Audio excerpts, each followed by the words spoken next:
तर आपण सुरुवात कुठून केली होती बघा एक वेळेस मला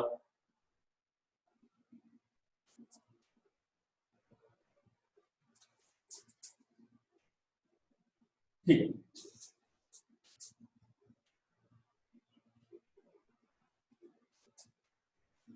तर आपण सुरुवात केली होती बघा ग्रॅव्हिटेशनल फोर्स म्हणजे काय, ठीक आहे. तर इफेक्ट ऑफ फोर्स, तर इफेक्ट्स ऑफ फोर्स मध्ये आपण काय बघितलं होतं, इफेक्ट्स कोणते इफेक्ट्स असतात. फोर्स मोशनचं डायरेक्शन चेंज करू शकतंय, स्पीड चेंज करू शकतंय, एखाद्या बॉडीला रेस्ट मधून स्पीड मध्ये आणू शकतंय, म्हणजे it can stop the body. Stop बरं ठीक आहे, ते स्पीड चेंज करणे आणि डायरेक्शन चेंज करण्यामध्येच आलं हे स्टॉप करणं. त्याच्यानंतर आणखी काय होऊ शकतंय बघा, आणखी बॉडीला डिफॉर्म करू शकते, म्हणजे बॉडीला खराब करू शकते, तिचे बॉन्ड्स किंवा तिचा शेप बिघडू शकते. डिफॉर्म करणे म्हणजे बॉडी अशी असेल तिला हे असं करून टाकते. हे आपण बघितलं ते इफेक्ट्स ऑफ फोर्स. त्यानंतर ग्रॅव्हिटेशनल फोर्स. ग्रॅव्हिटेशनल फोर्स विषयी आपण काय बघितलं, ग्रॅव्हिटेशनल फोर्सची डिस्कव्हरी कोणी केली, न्यूटन, द ग्रेट सायंटिस्ट न्यूटनने केली. कशी केली, ऍपलच्या झाडाखाली बसला होता, ऍपल वरून पडला, त्याला वाटलं की बाबा आपण अशा पृथ्वीवर बसलेलो आहोत, असं ते ऍपल वरून खालीच का पडला. त्याने म्हटलं की ग्रॅव्हिटेशनल फोर्स हा पृथ्वीचा ग्रॅव्हिटेशनल फोर्स ऍपलला स्वतःकडे अट्रॅक्ट करतो. स्वतःकडे अट्रॅक्ट करतो म्हटल्यावर तो ऑलवेज अट्रॅक्टिव्ह आहे. Gravitational force is always attractive. आणि तो कसा ऍक्ट करतो, व्हर्टिकली डाऊनवर्ड. व्हर्टिकली डाऊनवर्ड म्हणजे टँजंटला परपेंडिक्युलर, ठीक आहे. मग ग्रॅव्हिटेशनल फोर्स अट्रॅक्टिव्ह आहे एवढं त्याने सांगितलं, ठीक आहे. मग ह्याच्यामध्ये काही डिटेल मध्ये आपण गेलो नाही. मग त्याच्यानंतर काय, फोर्स आणि मोशन विषयी थोडीशी माहिती बघितली. मग त्याच्यामध्ये माहिती बघत असताना आपण काय बघितलं, जर प्रत्येक बॉडी म्हणजे कुठून आलं सर्क्युलर मोशन, जर प्रत्येक बॉडी पृथ्वी स्वतःकडे ओढते तर पृथ्वीच्या भोवती जो असा मून आहे तो मग मून येऊन पृथ्वीवर का पडत नाही. मग त्याचं रिझन सांगितलं की ही एक मून सर्क्युलर मोशन करतो आणि सर्क्युलर मोशन करत असताना ह्याला बाहेर पळून जायची, आता तसं तर तोडल्यावर तो इकडे जातो, पण पुढच्या वर्षी कळेल तुम्हाला की मी इकडे सेंट्रीफ्युगल फोर्स असतो, म्हणजे ह्याला बाहेर पळून जायची एक इच्छा असते, म्हणजे असं इकडे मागे ओढल्यासारखं होते आणि ग्रॅव्हिटी त्याला मध्ये ओढते, ह्याला म्हणतात सेंट्रिपिटल फोर्स. मग हा ग्रॅव्हिटेशनल फोर्स सेंट्रिपिटल फोर्स म्हणून काम करतो आणि म्हणून हे सर्कल मध्ये फिरतच राहते. म्हणून ना तरी हे पृथ्वीवर येऊन पडतंय ना तरी बाहेर पळून जाते. त्याच्यामुळे सर्क्युलर मोशन मध्ये जरी आतमध्ये ओढलं गेलं तरी बॉडी इथे येऊन पडत नाही, तर ती सर्कल मध्ये कंटिन्यू करते. त्या सेंट्रिपिटल फोर्सचा फॉर्म्युला mv²/r. m म्हणजे mass of the body, v म्हणजे speed of the body, r म्हणजे इथून एवढी रेडियस. मग हे आपण सेंट्रिपिटल फोर्स विषयी बघितलं. मग सेंट्रिपिटल फोर्सच्या नंतर आपण काय बघितलं, इलिप्स काय असतो, कारण केप्लरचे लॉ बघायचे. मग इलिप्स मध्ये आपण बघितलं, इलिप्स असा एक लंबाकार सर्कल सारखा असतो. सर्कल इलिप्सचाच एक टाइप आहे, एक मेजर ऍक्सिस आहे, एक मायनर ऍक्सिस आहे. इथं दोन फोकस आहेत, ह्याला आपण F1 म्हणतो, ह्याला आपण F2 म्हणतो. इथं एक, आता मग कुठलाही पॉइंट घेतला इलिप्सवरचा आणि त्या पॉइंटला जर आपण फोकस सोबत जोडलं तर त्या फोकस पासून त्या पॉइंटच्या अंतराची बेरीज, फोकस पासून पॉइंटच्या अंतराची बेरीज, फोकस पासून पॉइंटच्या अंतराची बेरीज ऑलवेज कॉन्स्टंट असते, कधीच बदलत नाही. कोणताही पॉइंट घेतो पृथ्वीवर इलिप्सवरचा. त्याच्यानंतर आपण केप्लरचे लॉ बघितले. मग इलिप्स वरून केप्लरचे लॉ 1, 2, 3 असे 3 लॉ आहेत.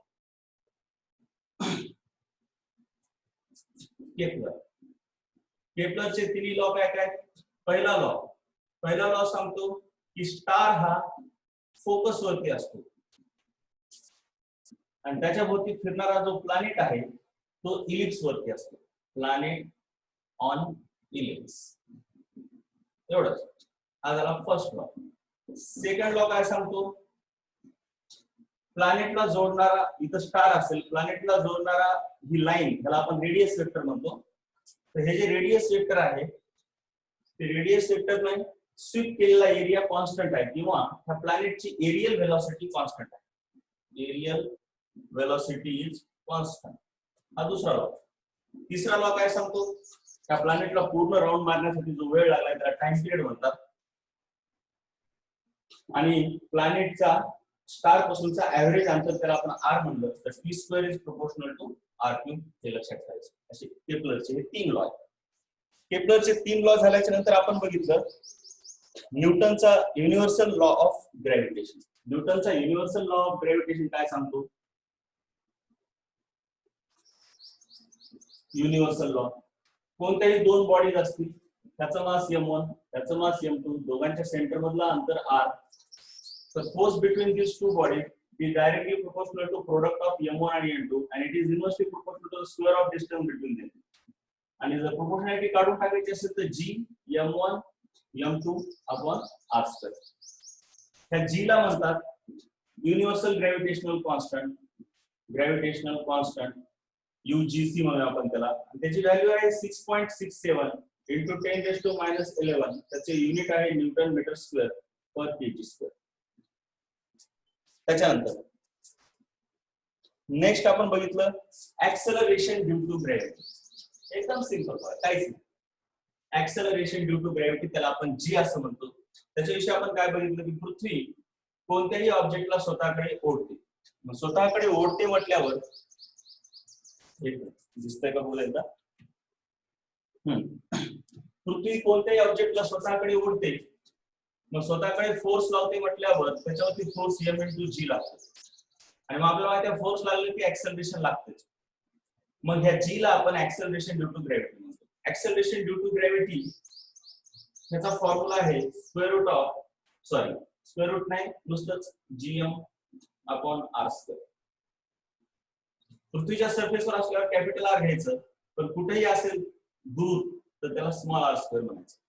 मग आपण हे पण बघितलं आहे की ही पृथ्वी इथून हा अंतर कॅपिटल R म्हणजे radius of the earth 6400 kilometre, आणि समजा बॉडी इथं असेल तर इथून ह्या अंतराला आपण h म्हणतो म्हणजे हाईट ऑफ द प्लॅनेट, आणि ह्या सेंटर पासून या पूर्ण अंतराला आपण स्मॉल r म्हणतो, आणि small r is equal to capital R plus h.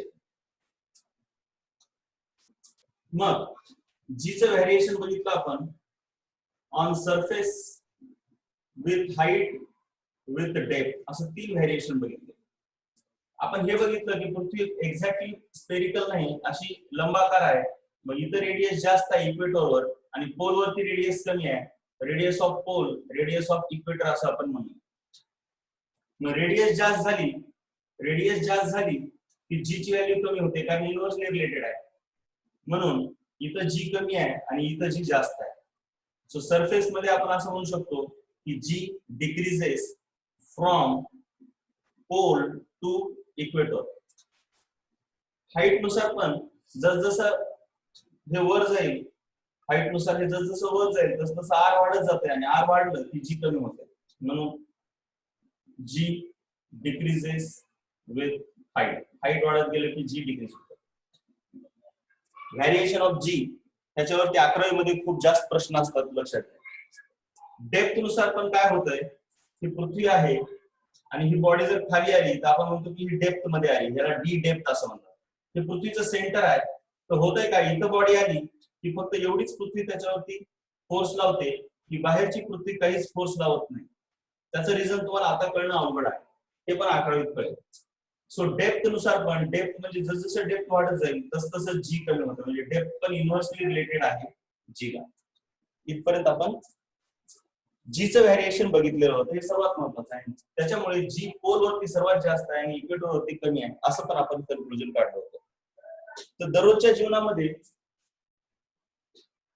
आपण हे करण्यासाठी काय कॅल्क्युलेशन्स करण्यासाठी जी ची व्हॅल्यू 9.8 मीटर पर सेकंड स्क्वेअर घेतो. 9.8 मीटर पर सेकंड स्क्वेअर. परंतु कुठे कुठे 10 पण घेतात, जर प्रॉब्लेम मध्ये दिला असेल की बाबा 10 घ्या म्हणून. असं पुढच्या वर्षी 11वी मध्ये किंवा नीट जेईच्या एक्झाम मध्ये जी ची व्हॅल्यू 10 भरपूर वेळेस घ्यावी लागते, सध्या जाईल नसतो.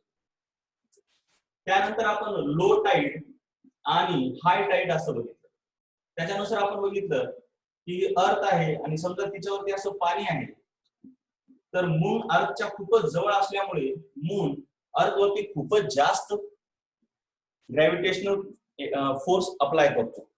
सन भलेही खूप मोठा आहे, though sun is very large but it is very far away from the earth. Therefore the force of gravitation applied by sun on the earth is very negligible. Not that negligible, but small as compared to the force applied by the moon. So the effect of gravitational force by the moon on the earth is much considerable and therefore moon attracts the water on the surface of the earth towards itself. So this water gets distorted like this, and this position where the height of water increases, we call it as high tide, and the position which is 90 degree to it is called as low tide. High tide and low tide हे पृथ्वीच्या वेगवेगळ्या जागेवरती वेगवेगळ्या वेळी येतात, आणि दिवसातून periodically हाय Tide आणि लो टाइड येत असतात. हाय टाइड आणि लो टाइड ह्या मूनच्या ग्रॅव्हिटेशनल फोर्स मुळे येतात. सनचा त्याच्यामध्ये सहभाग जास्त नाहीये. म्हणजे मेनली जर प्रश्न आला सन मुळे होतंय का मून मुळे होतंय, तर मून मुळे हाय टाइड आणि लो टाइड होत असते. त्यानंतर आपण ग्रॅव्हिटेशनल पोटेन्शियल एनर्जी बघितली. तिचा फॉर्म्युला, तिचे दोन फॉर्म्युले आहेत, mgh minus gmm upon r plus l. हा फॉर्म्युला आपल्याला डेली प्रॉब्लेम करण्यासाठी कामाला येतो, तर हा एस्केप व्हेलॉसिटीचे डेरिव्हेशन करण्यासाठी कामाला येतो. खरा फॉर्म्युला हाच आहे, पण हे आणि हे कसे सेम आहेत हे तुम्हाला आता नाही कळणार, पुढच्या वर्षी कळणार. मी म्हटलंय त्या वर्षीचा फिजिक्स तुमचं एवढ्या डेप्थ मध्ये नसूच शकतंय, कारण का आता ग्रॅव्हिटेशन हा एक स्पेशल चॅप्टर आहे 11th क्लास मध्ये. मग त्याच्यानुसार gravitational potential surface of earth वरती 0 होतंय, हाईट नुसार पॉझिटिव्ह होते. तर इथे जर बघितलं तर पोटेन्शियल एनर्जी इन्फिनिटीला 0 होते आणि इन्फिनिटी पासून जवळ आलं की निगेटिव्ह असते. हे बघा, इन्फिनिटीला पोटेन्शियल एनर्जी 0 आहे आणि ह्याच्या जवळ जवळ आले की ती निगेटिव्ह होत जाते. एवढं तुम्ही माहिती असू दे. मग त्याच्यानंतर आपण एस्केप व्हेलॉसिटी बघितली.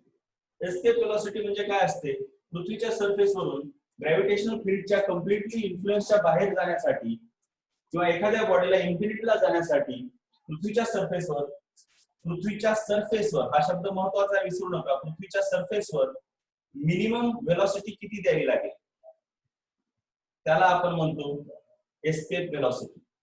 आणि ह्याचं आपण डेरिव्हेशन केल्याच्या नंतर एस्केप व्हेलॉसिटीचे दोन फॉर्म्युले आपल्याकडे आले होते.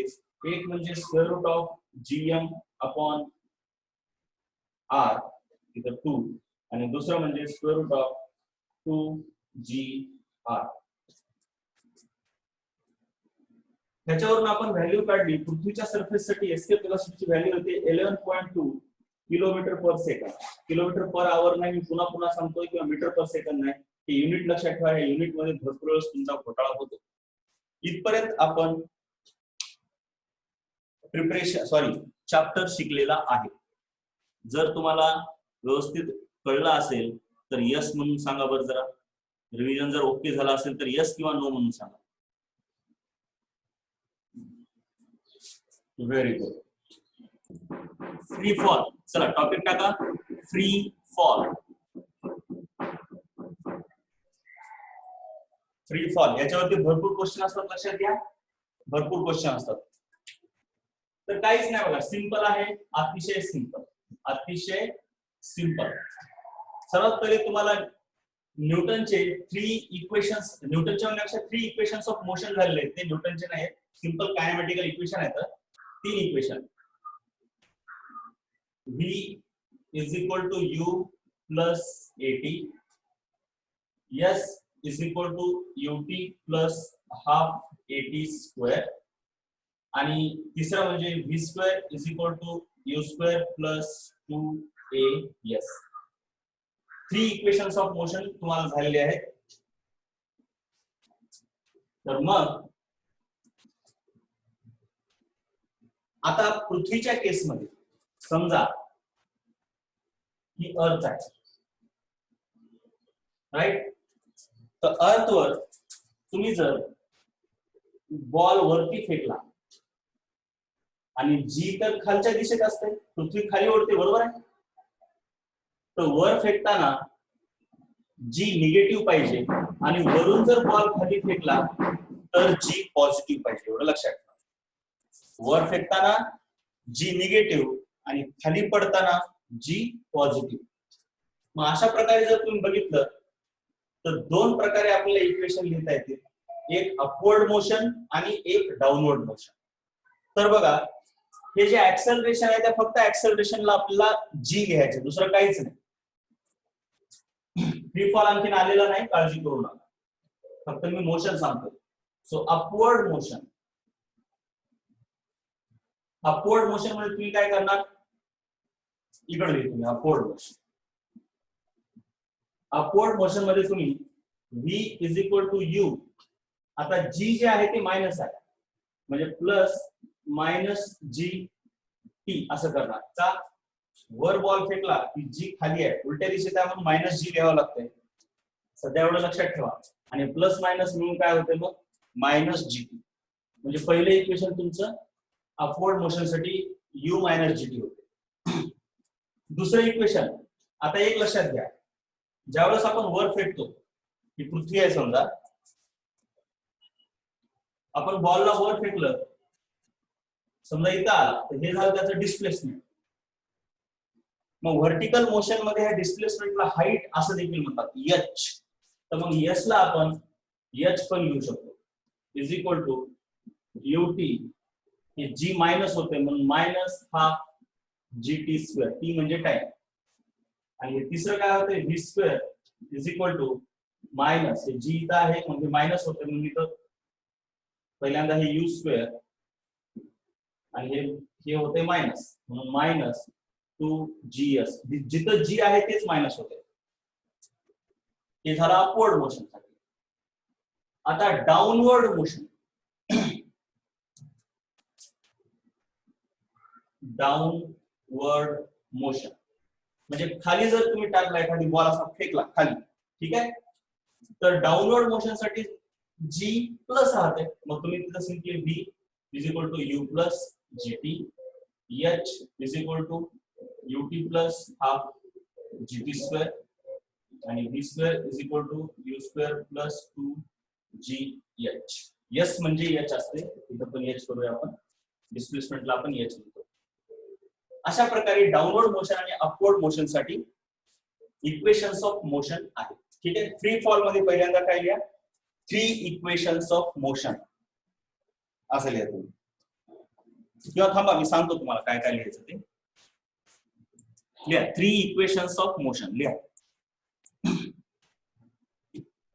3 इक्वेशन्स ऑफ मोशन. आणि त्याच्यामध्ये सरळ सरळ लिहा डाऊनवर्ड अपवर्ड. जसं मी लिहिले तसं लिहा डाऊनवर्ड अपवर्ड.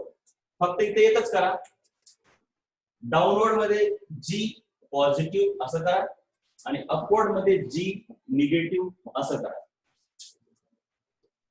आणि माहित असू द्या, जी पॉझिटिव्ह निगेटिव्ह घेणं हे खूप डिटेल आहे. पुन्हा एकदा सांगतो, हे 11वीत जास्त डिटेल मध्ये आहे. सध्या तुम्हाला हे थोडं थोडं आहे. सध्या तुम्ही कामापुरतं लक्षात ठेवायचं, अपवर्ड मोशन साठी जी निगेटिव्ह, डाऊनवर्ड मोशन साठी जी पॉझिटिव्ह. चला लिहा.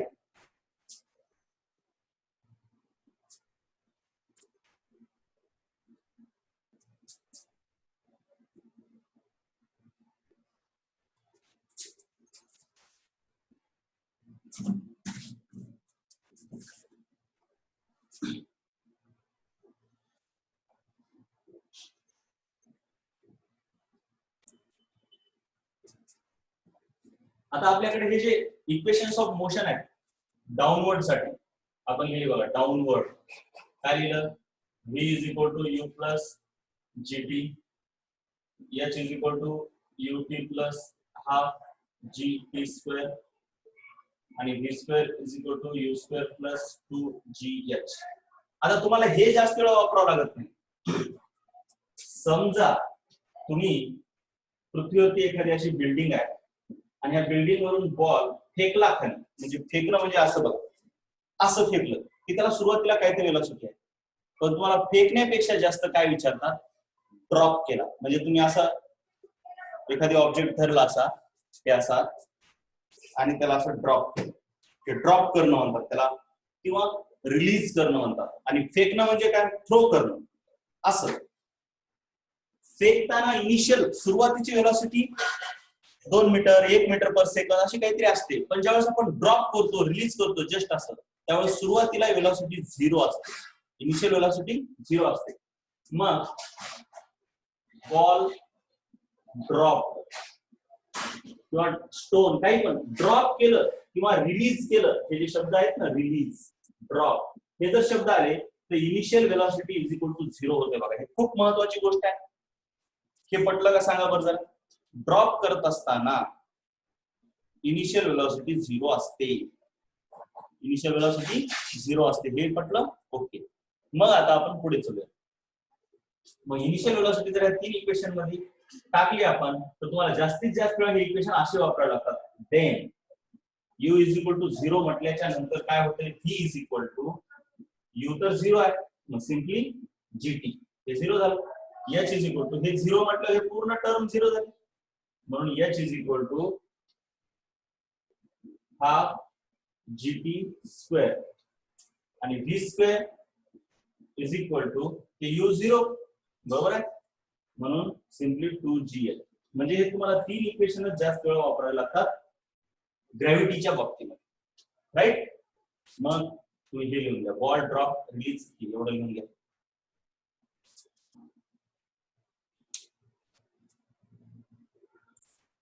आता आपल्याला फ्री फॉल पाहायचा आहे. फ्री फॉल सिंपल आहे. फ्री फॉल म्हणजे काहीच नाही, एकदम मोकळं पडणे. म्हणजे ही पृथ्वी आहे, त्याच्यावरती एखादी बॉडी पडत असेल आणि तिच्यावर कसलाही दुसरा फोर्स नसेल, दुसरा म्हणजे ग्रॅव्हिटीचा सोडून कुठलाच फोर्स नसेल, त्याला आपण फ्री फॉल म्हणतो. एकदम सिंपल आहे बघा. मग तुम्ही विचार जर केला, समजा हातावरती तुमचा हा हात आहे समजा, आणि ह्याच्यावर जर बॉडी पकडली, त्याच्यावर कोणते कोणते फोर्सेस लागले, ग्रॅव्हिटीचा खालच्या दिशेत आणि तुमच्या हाताची नॉर्मल रिएक्शन वरच्या दिशेत. म्हणजे हाताने त्याला पकडून धरले ना, आणि ग्रॅव्हिटीचा फोर्स खालच्या दिशेत. तर ज्यावेळेस तुम्ही हा हात काढून घेता, ग्रॅव्हिटीच्या फोर्सला आपण m×g असं लिहितो, ज्यावेळेस तुम्ही हा हात काढून घेता त्यावेळेस ही नॉर्मल रिएक्शन नाहीशी होते आणि फक्त कोणता फोर्स राहतो, ग्रॅव्हिटीचा. आणि म्हणून हे बॉल खाली पडायला लागतो. आणि त्यावेळेस खाली पडताना त्याच्यावरती फक्त ग्रॅव्हिटीचा फोर्स लागतो, त्यावेळेस त्याला म्हणतात free fall. So free fall is the falling of body when only gravitational force acts on it and no other force acts on it. Simple आहे फ्री फॉल, काहीच नाही, फक्त ग्रॅव्हिटीचा फोर्स ऍक्ट करायला लागला, दुसरा कोणताही फोर्स नसला की त्याला आपण फ्री फॉल असं म्हणतो. तर मग फ्री फॉल विषयी आपण हे लक्षात ठेवायचं. चालतंय. मग आता तुम्ही काय करा, फ्री फॉल विषयी लिहून घ्या, मी सांगतो तसं. Free fall. Free fall is the motion of the body. Free fall is the motion of the body when only gravitational force acts on it.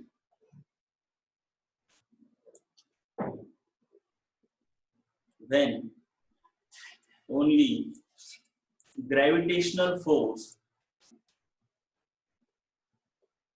acts on it.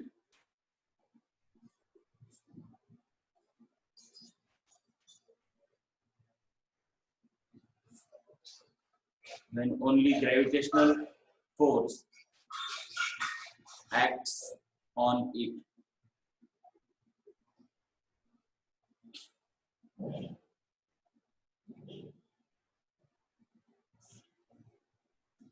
Full stop.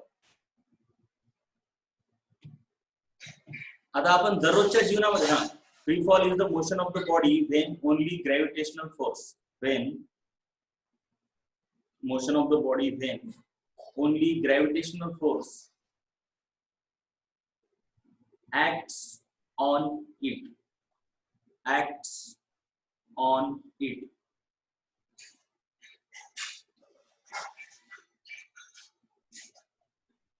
आता तुम्ही हे पण माहिती असू द्या बघा की ज्यावेळेस आपण दररोजच्या जीवनामध्ये अशी बॉडी टाकतो खाली, त्यावेळेस बॉडीवरती म्हणजे हवा पण असते, बरोबर आहे, आपल्या ऍटमॉस्फिअर मध्ये हवा आहे. मग ती हवा काय करते, त्याला वरच्या दिशेमध्ये फोर्स लावते, त्याला आपण बायॉन्सी असं म्हणतो.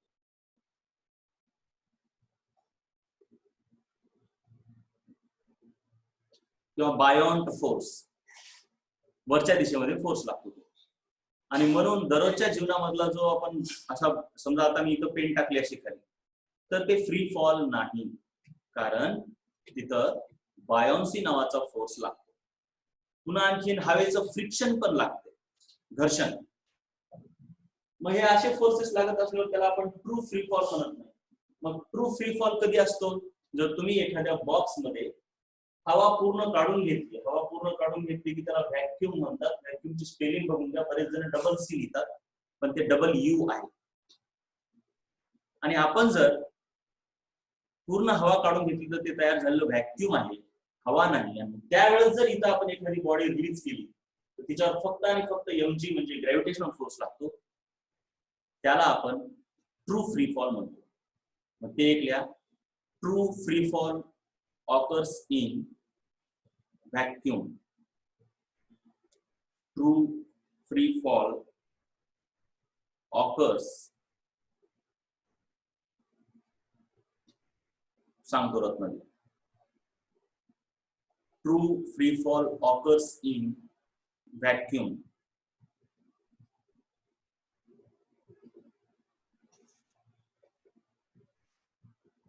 जर एखाद्या ठिकाणी, आता हे सोडून द्या, जर एखाद्या ठिकाणी G इक्वल टू 0 असेल तर फॉल होणारच नाही बॉडी, ती जागेवर थांबेल. मग तिथं काही फॉल होणार नाही म्हणून त्याला काही फ्री फॉल म्हणता येत नाही, G इक्वल टू 0 असल्यावर. रत्नदीप कळलं? त्याच्यानंतर मग हा अशा प्रकारे आपला चॅप्टर इथे संपतोय. पण हे फक्त थिअरी संपले. कदाचित एवढेच दिवस आपल्याला याचे प्रॉब्लेम घ्यायला लागतील, कारण ह्या चॅप्टरवरती प्रॉब्लेम खूप महत्वाचे आहेत. फक्त थिअरी तेवढी संपलेली आहे. आता मी प्रॉब्लेम कसे घेतोय बघा जरा. सुरुवातीला आपण सर्व फॉर्म्युले लिहून काढूया एका ठिकाणी, समरी ऑफ ऑल फॉर्म्युले, ठीक आहे? आणि मग त्याच्यानंतर आपण प्रॉब्लेम करूया, तरच आपल्याला ते प्रॉब्लेम करता येतील. तर लिहा समरी ऑफ फॉर्म्युले.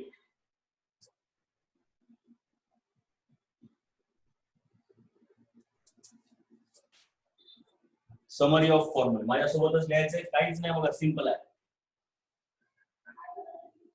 समरी ऑफ फॉर्म्युल्यामध्ये सर्वात पहिले काय लिहायचं तुम्हाला? Number 1, t square is proportional to r cube. हे केपलर्स लॉ, केपलर मध्ये हे एक महत्वाचं. त्याच्यानंतर सेकंड आपल्याला काय महत्वाचं आहे? Newton's universal gravitational law, force is equal to G m1 m2 upon r square. This is Newton. त्याच्यानंतर G ची व्हॅल्यू माहित असू द्या तुम्हाला, 6.67 into 10⁻⁻11 newton metre square per kg square. त्याच्यानंतर आणखी काय? किंवा थांबा हे नका, G ची व्हॅल्यू आपण नंतर लिहूया एकदाच, ज्या व्हॅल्यू महत्वाच्या आहेत त्या. फक्त फॉर्म्युला अगोदर लिहूया. मग फोर्स झाला. त्याच्यानंतर आहे ऍक्सेलरेशन ड्यू टू ग्रॅव्हिटी. त्याचा फॉर्म्युला आहे Gm अपॉन r स्क्वेअर. त्याच्यानंतर चौथा फॉर्म्युला आहे आपला पोटेन्शियल एनर्जी. त्याचे दोन फॉर्म्युले आहेत, mgh, ते मी प्रॉब्लेम आल्यावर सांगतो कुठं कोणता वापरायचा, आणि Gmm upon r plus h. पृथ्वीच्या सरफेसवर h इक्वल टू 0 होते, हे विसरू नका, आणि इन्फिनिटीला पोटेन्शियल एनर्जी 0 असते. त्यानंतर पाचवा आहे एस्केप व्हेलॉसिटी. त्याला आपण v एस्केप असं देखील म्हणतो. एस्केप व्हेलॉसिटीचा फॉर्म्युला आहे, ठीक आहे, ते दिसत नाही ना, इकडे लिहूया. Escape velocity is equal to square root of 2gm upon r. त्याचा दुसरा फॉर्म्युला आहे 2gr. त्यानंतर सहावा आहे आपलं फ्री फॉल. फ्री फॉल मध्ये तुम्हाला मेनली हेच फॉर्म्युले वापरायचे. तर मेन फॉर्म्युले लिहून दिले, परंतु u इक्वल टू 0 ठेवणं जास्त वेळ आहे. So v equal to gt त्यानंतर h equal to half gt square आणि v square is equal to 2gh. हे सर्व फॉर्म्युले ह्या चॅप्टर मध्ये झाले आहेत. आणखीन कोणता आहे का आपलं सांगा? नाही.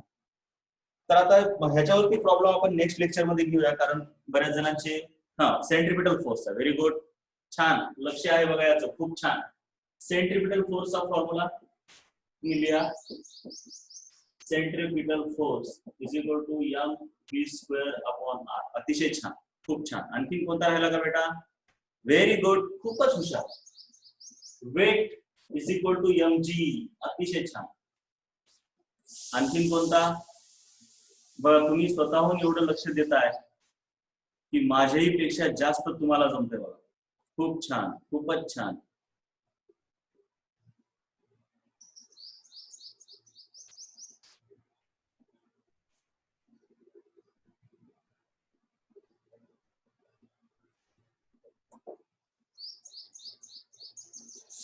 Clear, very good. Sir exam gravitation केव्हा? चॅप्टर संपला की एक्झाम होणार, काळजी करू नका. चॅप्टर संपला की एक्झाम, अदरवाईज एक्झाम नाही. पूर्ण चॅप्टरवर एक्झाम घ्यायची आपण. Okay, bye bye. बाकीच्यांना आता दुसऱ्या ट्युशनला जायचं आहे. Let us meet tomorrow.